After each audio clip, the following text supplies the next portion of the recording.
Welcome back to my YouTube channel guys. इस channel पर आपको रीडिंग के टिप्स एंड ट्रिक्स साथ के साथ राइटिंग टास्क टेम्पलेट वो भी बिल्कुल फ्री ऑफ कॉस्ट प्रोवाइड किए जाते हैं।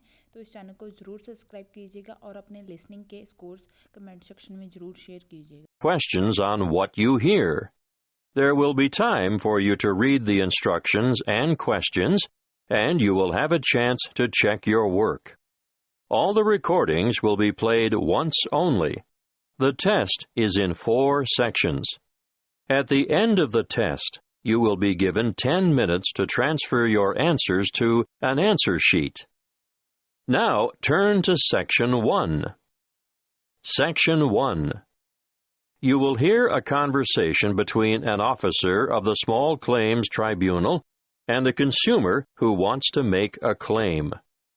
First, you have some time to look at questions 1 to 6.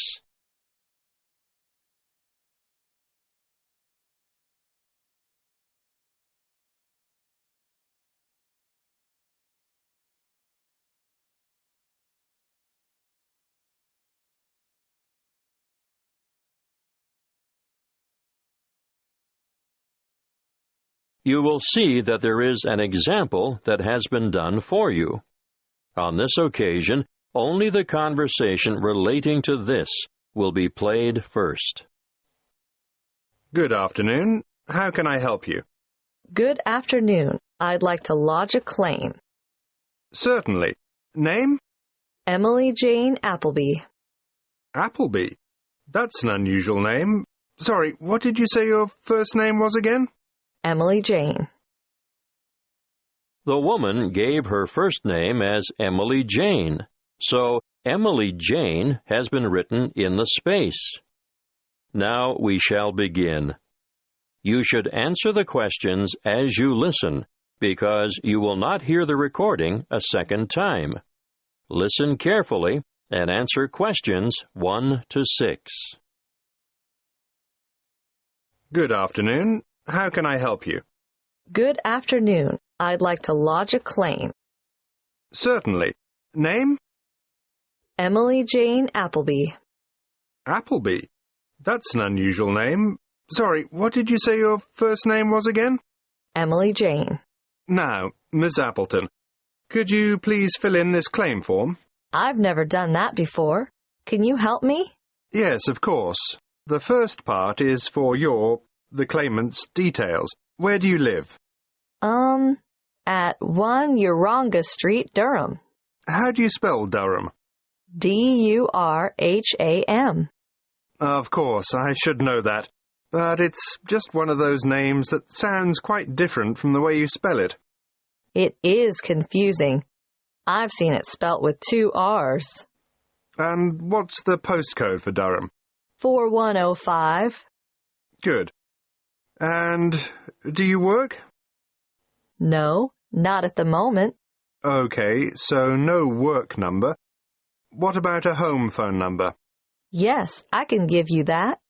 It's 7848-3762. 7848? 3762. Right. Now, this part here is for the respondent's details.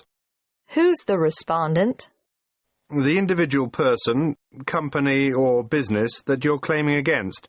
Is the claim against a landlord, tenant, trader, or driver? Well, it's a company that sells home appliances. So that's trader, then. Just a moment while I write that down.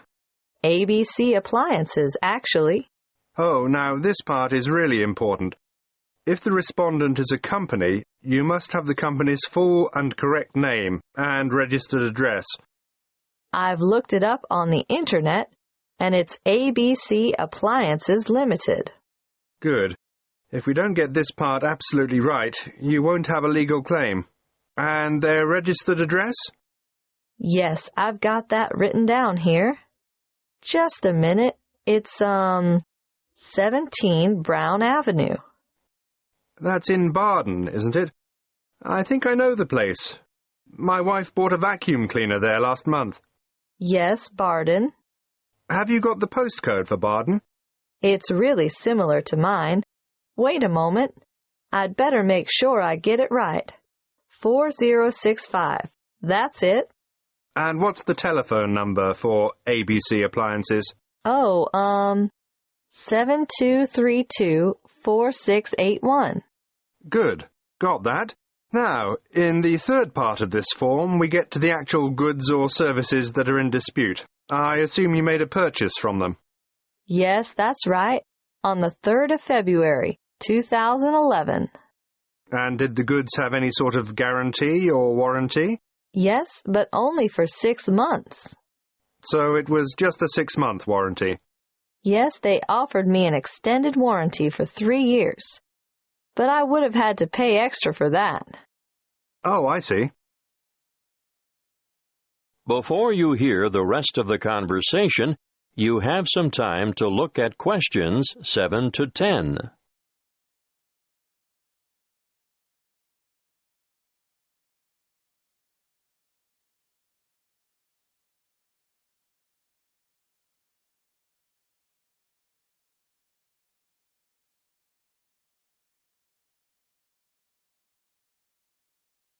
Now listen and answer questions 7 to 10. You'll need to give a full description of the goods involved, the nature of the defect or fault, and any other relevant particulars. So, tell me, what did you buy? I bought a washing machine. Yes, but what brand, model, and serial number? The brand name was Mallard, and it was the Whisper model. Serial number, just a moment. I've got the warranty papers in my bag. Yes, here it is. Serial number XY303. Great. Now I need to know how much you agreed to pay. It cost £1,000. Did you trade in your old machine? Yes, as a matter of fact, I did. Okay. Now, what were you given for the trade-in? £250. So, in actual fact, the purchase price you agreed on was £750. That's right. And they delivered the goods 2 days later, on the 5th of March, and picked up the trade-in at the same time. Now, think carefully about this next question. What did the respondents say about the quality of the goods, or the way they would perform? The salesman who served me at the appliance shop said, "The Mallard Whisper model has a much shorter cycle, so it uses less power. Oh," and he added, "and it will also use less water." Is that true? Well, partly.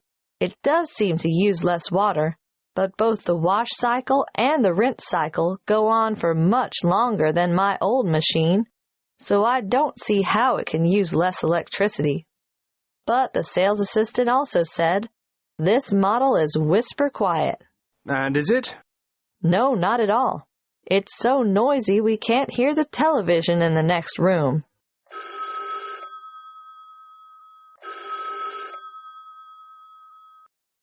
Excuse me, I have to answer that. Would you mind waiting? I'll get back to you in a minute. That is the end of Section 1. You now have half a minute to check your answers.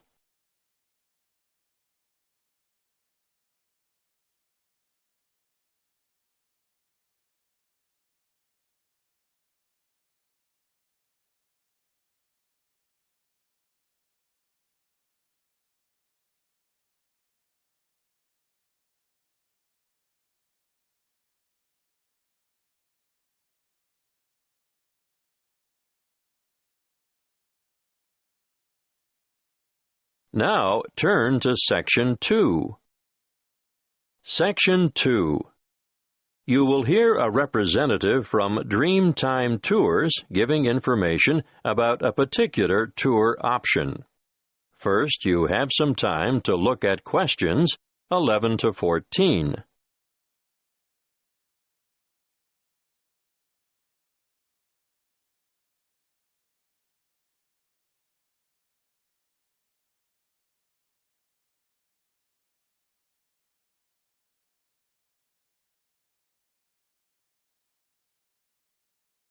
Listen carefully and answer questions 11 to 14. Dreamtime Tours have just the tour for you. The one I have chosen to talk to you about today is what I consider our best tour. It will take you from coast to mountain and back again. You'll spend a memorable and very comfortable day traveling in air-conditioned luxury.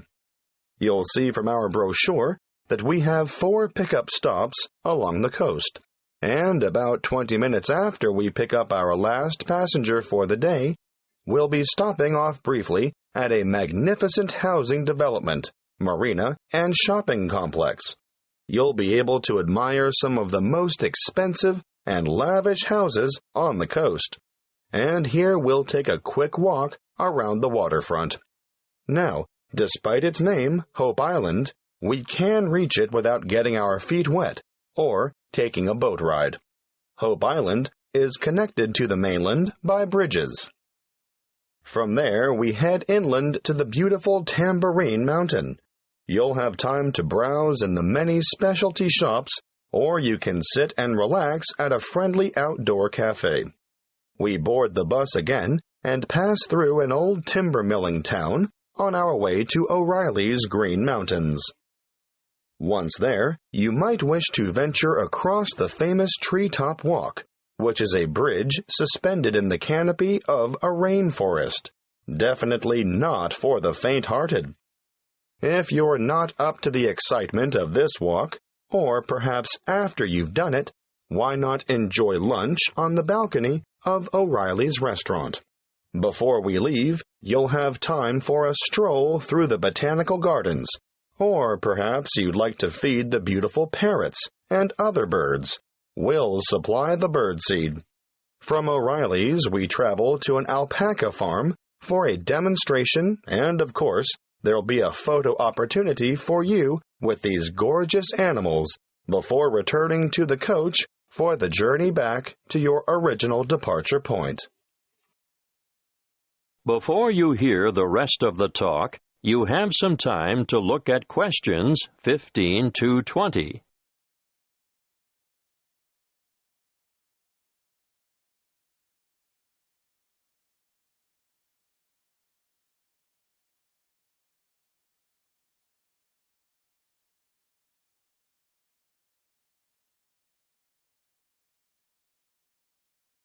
Now listen and answer questions 15 to 20. If I've persuaded any of you to sign up for this tour, take a look at our Dreamtime Tours brochure. You'll see that you can book over the telephone, or you can make reservations through the reception desk. We generally have a member of staff manning the desk from 7:30 a.m. to 9 p.m. every day of the week. Don't hesitate to ask reception staff any questions that you might have about this tour or any other tour, and be sure to make it known if you have any special needs. We'll do our best to make your trip rewarding and worthwhile. If this is the tour you want, be sure to specify Green Mountain Tour, and note that these excursions are full-day tours on 3 days of the week only, Sunday, Monday, and Friday, although we're hoping to have a Saturday tour available by next year. You'll see that fares are extremely reasonable, with each adult paying just $37. Now, that's not bad for a trip of around 280 kilometers, is it? If you want to bring the family, obviously, the Family Pass is great value at $94. That includes 2 adults and 2 children. But if you're an older adult, over 65, in other words, a senior citizen, your fare is discounted too. You'll pay a bit less than the full adult rate. Please note the departure times. We adhere to these strictly. The coach will leave the southernmost point of Coolangatta at 10 to 8 sharp, travel through Burleigh, and on to Surfer's Paradise, which is our most popular pickup point, departing from there at 8:30 in the morning. At 8:45, we make our last pickup at Labrador. May I remind you to dress appropriately for the day? Ladies, no high heels, please. Comfortable walking shoes are what is required, and I always recommend that everyone takes a light jacket because the mountain air can be quite cool compared to the heat and humidity of the coastal regions. Oh, something else I should remind you of. The prices quoted in the brochure are just for coach travel, although we can arrange for a minibus to collect you from your accommodation and bring you to the departure point free of charge. If you want to avail yourself of this service, be sure to let the booking clerk know. You will need to bring along extra cash or a credit card to cover expenses such as optional side trips, food and drink, and, of course, entrance fees to the various attractions. Well, that's all I have time to tell you. If you have further inquiries, please use the phone number on the brochure. That is the end of Section 2. You now have half a minute to check your answers.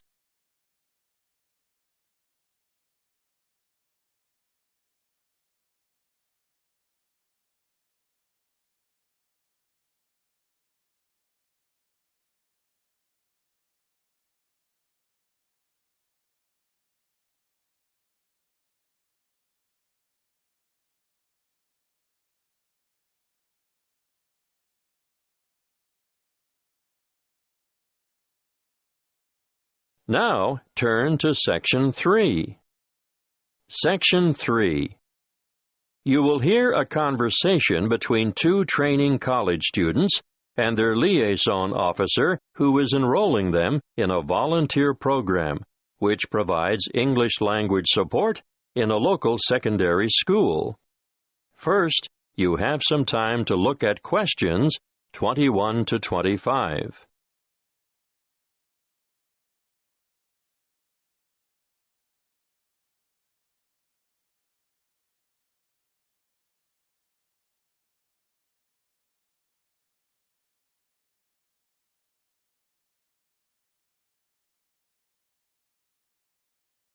Listen carefully and answer questions 21 to 25.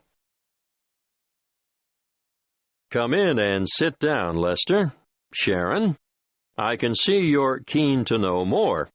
To start with, I'd just like to say that we value volunteers highly and recognize their importance and assistance in the provision of quality education. Thank you. We're looking forward to helping out. But what exactly can we do? Volunteers can undertake a range of tasks. In general, they enrich the English language program and complement the contributions of salaried staff members. Yes, but what would we do specifically? Oh, a variety of tasks. For instance, you can tutor individual students in reading. I thought that might be the case. But you can also help students edit their written responses. Great. Is that also a one-on-one activity? Oh, yes, definitely. But volunteers are also called on to assist in designated classes. And what exactly would we do there? Well, it depends on the class, of course, but usually you take on the role of an assistant. A teacher's assistant. Yes, that's it.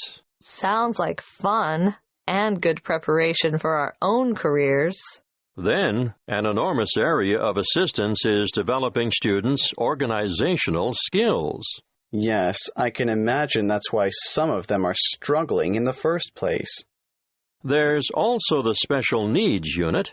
They always need volunteers there. But we have no training in special needs. That's not necessary. These students just really appreciate having any extra attention. Sometimes help with the simplest things, like holding a pen correctly. Well, that's something all able-bodied students should learn. I've noticed some of the strangest pen grips amongst my peers, and I'm sure they must end up with sore hand or shoulder muscles at the end of the day. Yes, I'm sure you're right. The other task I'd like you two to help out with is encouraging and improving the students' work ethic. Oh, I can't imagine that'll be easy. No, but it is important, and I can give you some training in that field.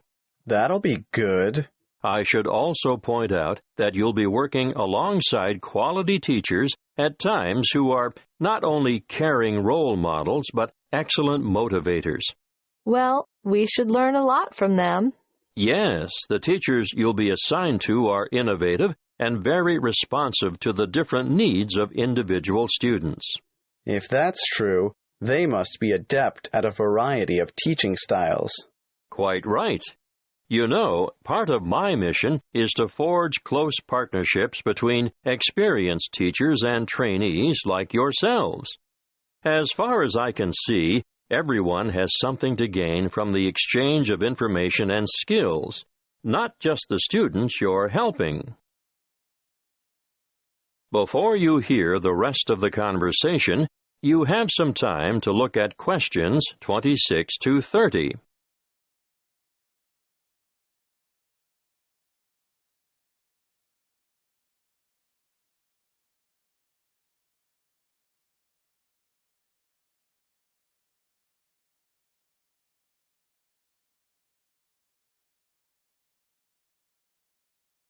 Now listen and answer questions 26 to 30. There are a number of interesting developments going on at the moment, and I've chosen you two because of your varied academic backgrounds. Now you, Sharon. I majored in business studies before I came to Teachers Training College. Yes, exactly. Well, I've always been more interested in science, marine biology in particular. Yes, I think it's quite exciting. The school you're going to assist at is augmenting the number of vocational learning experiences offered within its subjects. Educational philosophy these days seems to recognize the importance of increasing practical components in the curriculum. Areas of development being pursued include building and construction, agriculture, business education, and hospitality. But the Marine Studies course is already well developed. Oh, now I see where we fit in. You'll find that the school has an excellent library and audio-visual collection. There are 3 computer laboratories and a special needs network with 6 stations. Ah, they are well equipped. Wait till you see their independent learning center. What's so special about their ILC? They have the most sophisticated self-learning software I've ever seen in this region of the country. Really? Uh-huh. And there's a wide number of extracurricular activities, an extensive sporting program. Oh, sport? Not my thing at all. Well, no, maybe not. But they also promote students' participation in different scholastic competitions. I'm impressed. I think we're going to enjoy this. That is the end of Section 3. You now have half a minute to check your answers.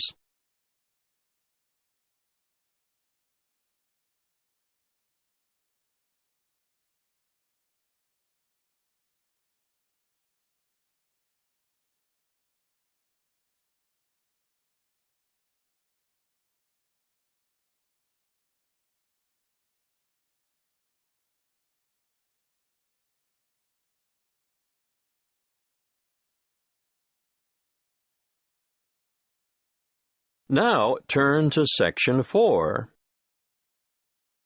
Section 4. You will hear a talk by a health studies lecturer on anxiety. First, you have some time to look at questions 31 to 40.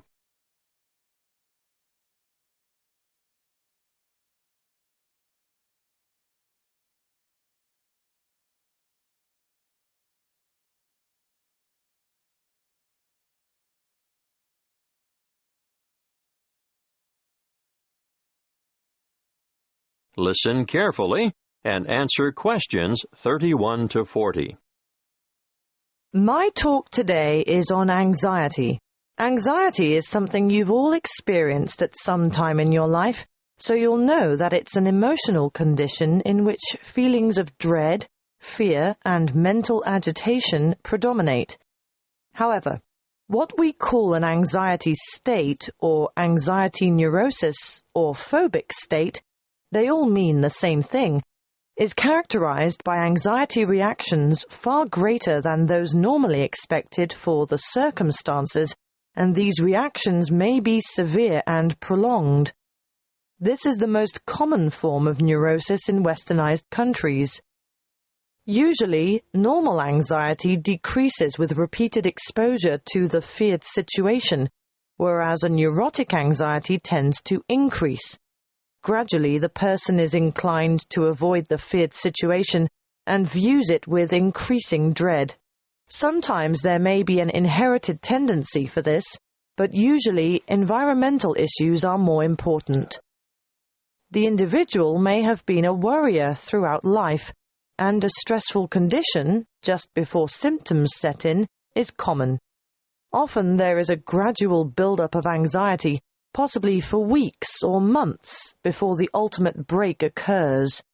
The precipitating cause is usually one of great significance to the patient, often related to personal events, such as bereavement, a breakup, threats to career, health, or personal integrity. What are the symptoms of phobia? Well, phobic states often develop into severe, crippling challenges that can be very difficult to overcome. The person develops a fear of certain situations. It's not uncommon to have one or more of these present at the same time. I'm going to name some frequent phobias and give you a description of their symptoms. Let's start with agrophobia, which is when the person has an intense anxiety about venturing outside the safety of the normal home surroundings. It may be impossible for this person to ever go out alone. Their fear of public or open spaces is completely irrational, and they often end up leading very secluded lives. Claustrophobia, on the other hand, is a morbid fear of closed-in areas or places. If you see me taking the stairs instead of the lift, think about it. Am I trying to get more exercise, or am I trying to avoid the confined interior of the lift? And I'm sure you all know people who are afraid of flying. Sometimes it's the fear of being enclosed in the aeroplane itself, and you can imagine how the cramped confines of airline toilets are really bad news for these sufferers. Now I'll move on to discuss social phobia, which, believe it or not, is more common in men. It's an acute anxiety that develops when they are in the presence of others. They feel self-conscious, apprehensive, and embarrassed. If attention, real or imagined, is focused on the sufferer, he becomes uneasy and may blush, stammer, or stutter. Some sufferers even develop tremors, shaking or trembling movements of a part or parts of the body. Or another very common sign of their extreme discomfort is that they perspire profusely on their palms, under their arms, or on their feet. That brings me to the last one that I want to mention today, and that is single phobia. And no, it's not a fear of lifelong bachelorhood. This one is actually precipitated by an acute aversion to dogs, cats, spiders. You may have heard of the term arachnophobia. Well, it applies specifically to spiders, but any single thing can basically cause a strong aversion. Snakes, frogs, mice, or rats, for instance. I can assure you the list is unlimited. You name it, and someone is sure to have a phobia about it. Some people are terrified of the dark, for example, and I'm not talking about young children here. You'd be surprised how many adults are afflicted in this way. Well, I see our time is up. Next week I'll go into some of the treatments and therapies for phobias that have been used over the ages, and some of the relatively new drugs that have recently come on the scene. That is the end of Section 4. You now have half a minute to check your answers.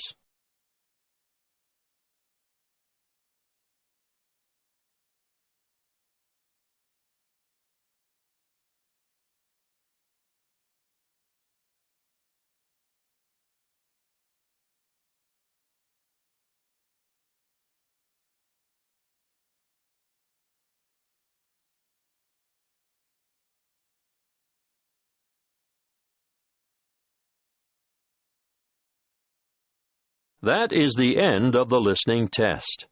You now have 10 minutes to transfer your answers to the listening answer sheet.